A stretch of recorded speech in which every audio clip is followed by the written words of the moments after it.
It is widely believed Patrice Lumumba, first Prime Minister of the Democratic Republic of the Congo, was a marked man by the Central Intelligence Agency from the moment he made a scathing speech against Belgium on the day of the country's independence.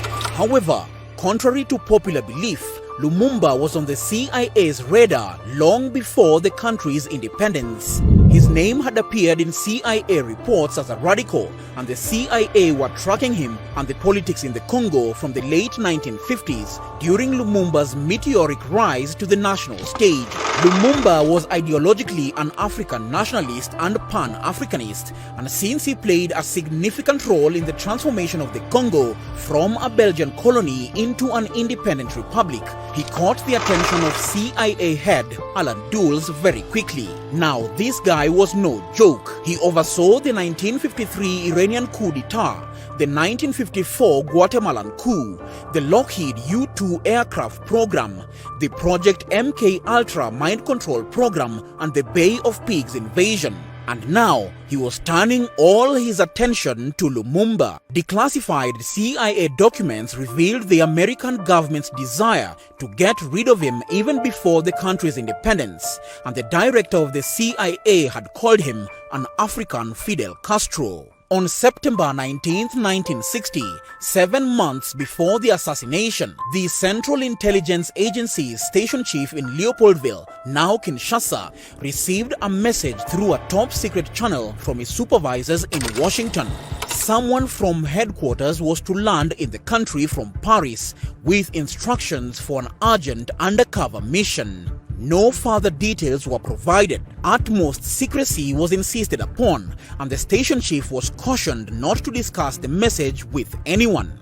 A week later, the mysterious John Doe touched down at Ndliji International Airport. He identified himself as the CIA's top scientist and revealed that he'd come equipped with a kit containing a biological weapon, specifically an exotic poison designed to produce a fatal disease indigenous to Central Africa.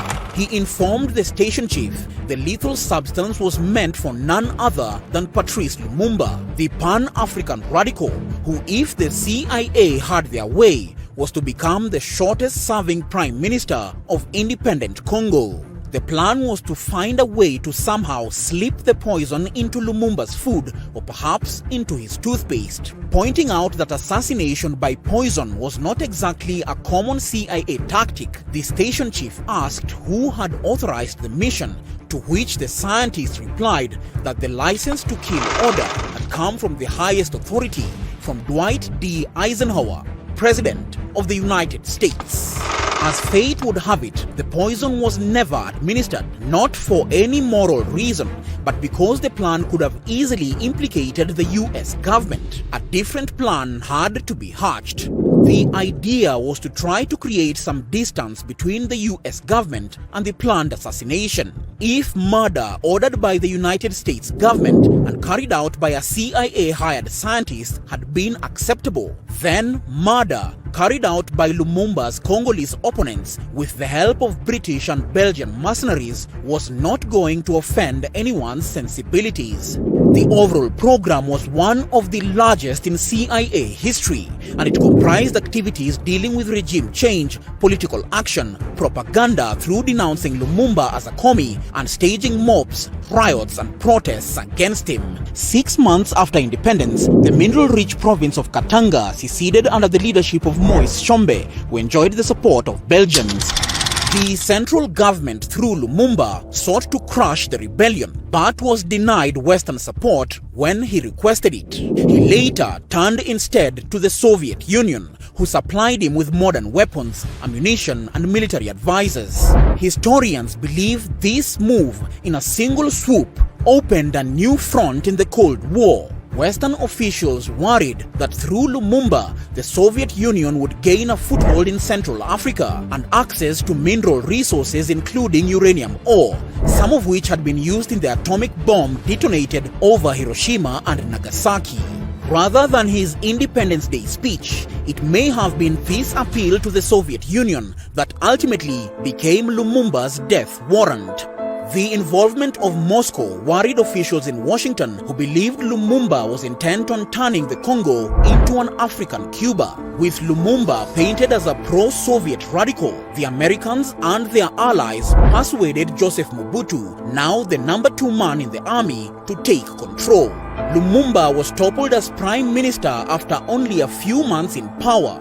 At only 35 years old, he was shot by a firing squad along with 2 allies, their bodies dismembered and doused with acid, except his tooth that was kept as a souvenir. The actual killing was done by Lumumba's Congolese opponents and Belgians, and almost certainly at the behest of the Belgian government.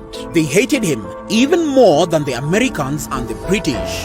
This overestimation of Soviet influence in the Congo was not solely a result of intelligence, but stemmed from the wider belief that any nation which was even remotely associated with the Soviet Union or China would fall to communism. The Congo became another piece in the war against communism, and the CIA was determined to ensure Western loyalty, even though in terms of the Cold War, Lumumba had been determined to stay neutral.